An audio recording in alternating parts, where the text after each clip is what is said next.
So let's say you want to quickly select around an object, like let's say for example this ball right here. Then what you can do is you can utilize something called the quick select. So you can go around over here and go for a quick selection right here.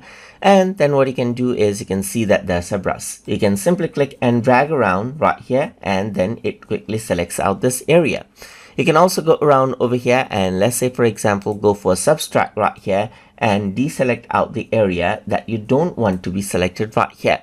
Press the plus button again and then select out right here. So you can go around and refine it out right here, just like this. So once you go around and do that, then you got the selection right here, as you can see. So let me just go around onto selection, do layer via cut right here, just like this, and then you can see that this ball is separated right here, just like this. So that is how you can go around and utilize the quick selection tool inside of Photopea. So hope you guys learned something as always. And as always, please like, comment, share, and subscribe.